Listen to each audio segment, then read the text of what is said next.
बड़े भाई राम की आज्ञानुसार लक्ष्मण गुरु वशिष्ठ के पुत्र सुयज्ञ को अपने साथ ले आए।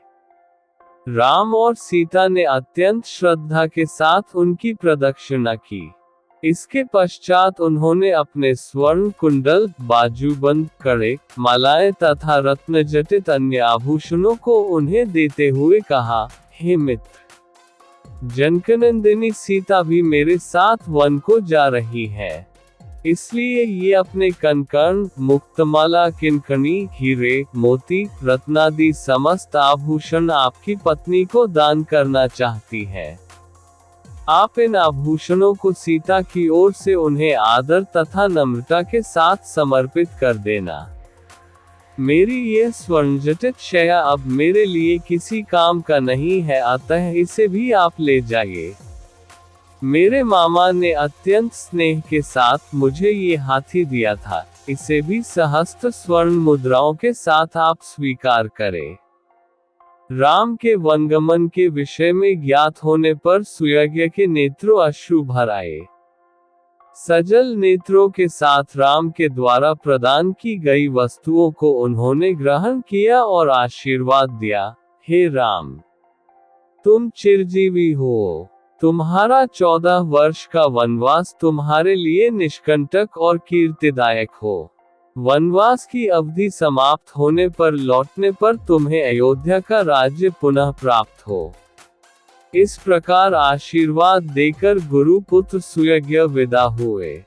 उसके बाद राम ने अपने सेवकों को, जो कि राम के वनवास से दुखी होकर रो रहे थे, बहुत सारा धन दान में दिया और सांत्वना देते हुए बोले, तुम लोग यही रहकर महाराज, माता कौशल्या, सुमित्रा, कैकेयी, भरत, शत्रुघ्न एवं अन्य गुरुजनों की तन मन लगाकर सेवा करना।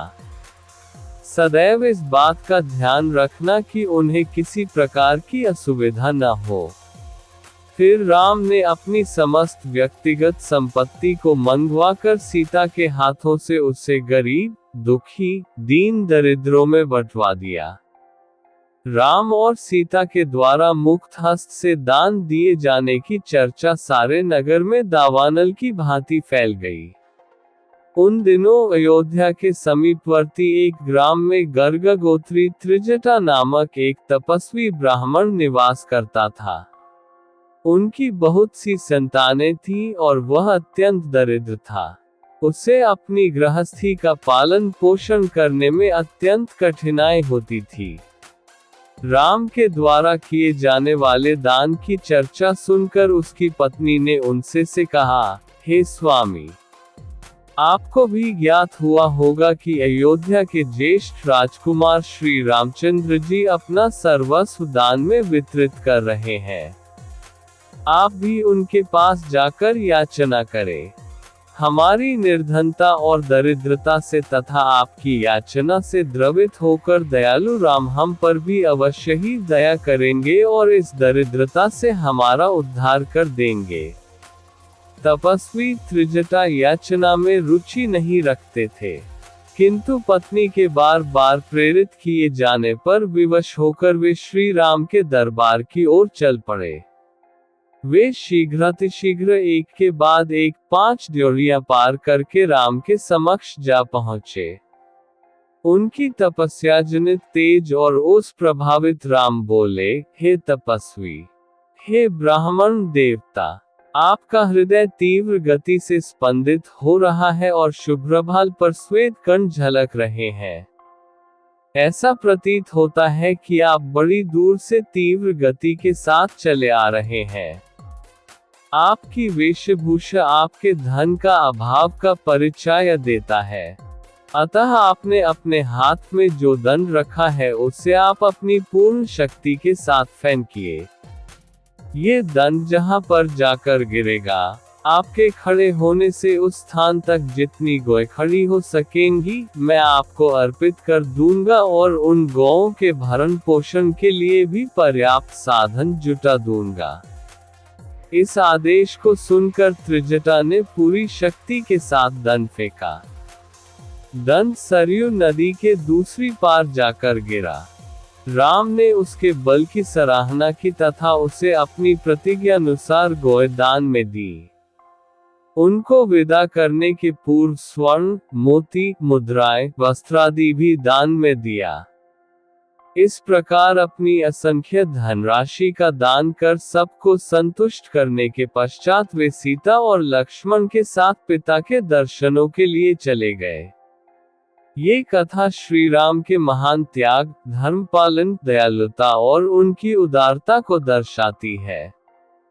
इस प्रसंग में ये दिखाया गया है कि कैसे अपने वनवास के समय भी राम ने अपने धर्म और आदर्शों का पालन करते हुए दानशीलता और समाज के प्रति अपना उत्तरदायित्व निभाया।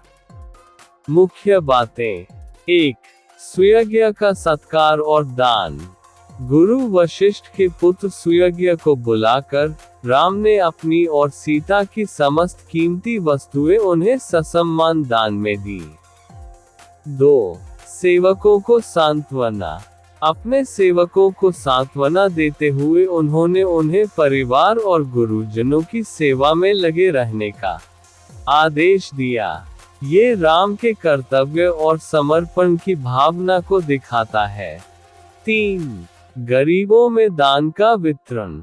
अपनी व्यक्तिगत संपत्ति को गरीब, दीन दरिद्रों में बंटवाकर राम ने अपनी प्रजा के प्रति अपनी करुणा और सेवा भावना प्रकट की। 4. तपस्वी त्रिजटा की सहायता। एक निर्धन तपस्वी त्रिजटा के याचना करने पर राम ने उनकी स्थिति को समझते हुए उन्हें पर्याप्त गौएं और अन्य धन संपत्ति प्रदान की। ये दर्शाता है कि राम अपने दान में न केवल उदार थे, बल्कि उन्होंने हर जरूरतमंद की आवश्यकता को समझते हुए उनकी मदद की। 5. त्याग और धर्म। अपनी व्यक्तिगत संपत्ति को त्याग कर और वनगमन का कष्ट उठाते हुए राम ने आदर्श राजा और पुत्र के रूप में अपने कर्तव्य का निर्वहन किया। ये कथा रामायण की उन शिक्षाओं को प्रकट करती है जो निस्वार्थ सेवा, त्याग, करुणा और न्याय की प्रेरणा देती है। ये बताती है कि एक सच्चा नेतृत्व वह होता है जो अपने सुखों की परवाह किए बिना दूसरों के कल्याण के लिए समर्पित हो।